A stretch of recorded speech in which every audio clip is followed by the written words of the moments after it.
The San Antonio Spurs have a tough decision to make, with Stephon Castle continuing to break out game after game. All signs point towards Mitch Johnson wanting to start him, but there's a certain roadblock in the way of that happening. We have to dive into exactly what's going on with Stephon Castle, his stats, his advanced stats, and many other more things, and whether he should start for the San Antonio Spurs going forward. I know you fans are fired up about this. We're going to have a big conversation about that coming up on this episode of Spurs Digest. But guys, quick reminder, most of you, 3/4 of you actually, are not subscribed to this channel. We just passed 5,000 recently. The support's been unbelievable, and if you want to stay up to date daily on all the latest Spurs news, this is your home for it. It's completely free down below. Thank you for being here. Let's dive right into the video. And the first thing I want to do is start by just taking a look at the depth chart, because you know where I'm going here, right? The Spurs are coming off a couple of rough games in a row, but Stephon Castle has been on fire, right? Putting up a career high 33 points. He's scoring 20 points. It feels like almost every game. In reality, it's more like every second game.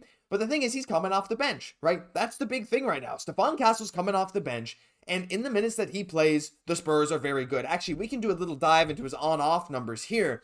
And this is tough to read. Just know that the higher the number in that orange square, it's a good thing. As in, he's in the 68th percentile in terms of point differential when he's on versus when he's off. When he's on, the team's 3.2 points per game, or I think it's points per 100, better, right? The team's expected wins +8 with him on versus off. And a lot of these other things, you know, the efficiency numbers maybe don't paint such a pretty picture, but points per possession, free throw rate jumps way up, 83rd percentile in on-off for free throw rate. Stephon Castle has clearly had an incredible impact on this team. But the problem is, he still doesn't have that starting spot. Now, there are a lot of questions as to what the Spurs should be running in games going into the future. But one thing is obvious. The Spurs, sometimes in games this year, they tend to not get off to hot starts. And so far, Chris Paul and De'Aaron Fox, look, I knew this was going to take a little while for them to get used to each other. Like any new players, any time, right? You just bring in De'Aaron Fox, who's used to playing mostly a point guard role, though obviously his play style lends to, you know, a little bit of a combo guard type of play. But playing alongside a new player, especially a guy as ball dominant as Chris Paul, it's going to be tough, right? So I think, first of all, some of the reactions right now of we got to bench Chris Paul yesterday to get the Spurs going right out the gate, maybe a little overblown, but you cannot deny the fact that Stephon Castle has been unbelievable this year. Let's look. I mean, looking at the stats now, 13 points a game, 4 assists per game. He's going to win Rookie of the Year, but these don't paint the picture, really, of just how good he's been over the last few games, right? 33 points. He's playing 30-something minutes. All these things here. And Spurs fans are coming out in droves saying, you know, what is it going to take for him to start? Because at this point, if you put Castle and Fox in together, first of all, when they've been on the floor together, they have looked a lot better, in my opinion, than the Chris Paul and De'Aaron Fox minutes have.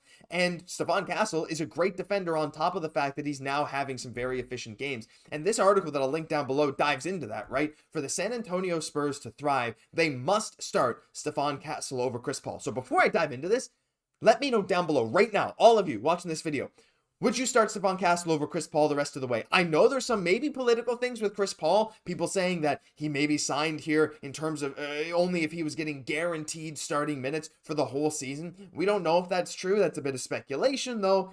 Some people seem to be pretty certain, but let me know down below right now. But let's dive into this. They say Castle has thrived of late, averaging 15 points a game in January while playing with the starting lineup, and even recently racked up a career-high 33 points off the bench after Fox was acquired. In 2025, over the last 16 games, he's averaged 16 points in just 27 minutes a night. He's developed rapidly and has quietly surpassed Paul as the team's 4th best player, and can even surpass Vassell by season's end. Quietly, not quietly, I don't know. I mean, you could argue that it's not very quiet right now. So, I don't know. Right now, I would say that it's pretty loud. Stephon Castle, over the last little while, has been unbelievable. And they go on to say, look, I'm not going to read this whole thing. You can pause and read if you want to. But they basically say that having Castle earn big minutes now could help him take a big leap, right? You pair him with what the Spurs have right now, they look great in the future.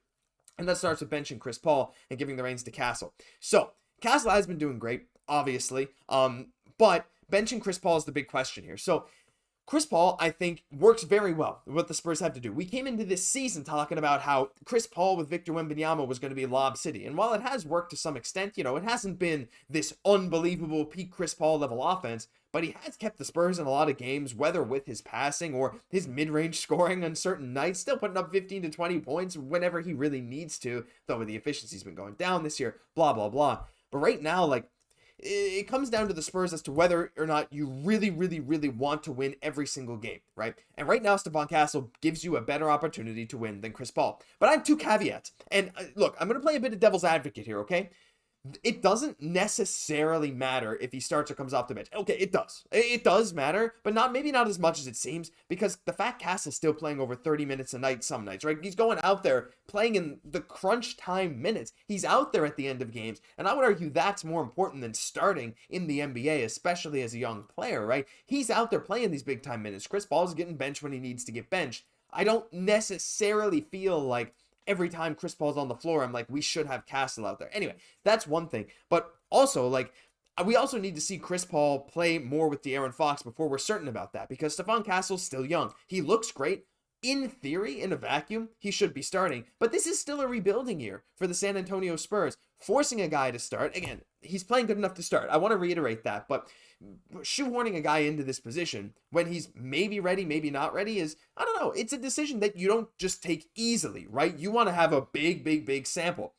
But now I'm going to flip back. I'm flip-flopping here. Snip, snap, back and forth between should he or should he not. But I got all the data. I got a lot of stuff. And I know you guys are leaving your comments already. But take a look at this. Now, this comes from Paul Garcia. And he went into a dive. Actually, I'll go into this vision here. Stephon Castle points, bench versus starter. The black, you can guess that's him as a starter. The green, that's him on the bench. Now, of course, that recent game, of course, going off, scoring 33 points. But it's very obvious. There's a correlation between Stephon Castle starting and getting a lot of points and coming off the bench and getting a lot of points, right? Obviously, when he's starting, he's playing better, he's getting more points. Now, that in and of itself is not that surprising, but it is kind of surprising to see the staggering difference in terms of consistency in how much he scores when he starts. As a young player, of course, getting into that rhythm when the game starts, that is very important to get rolling during a game.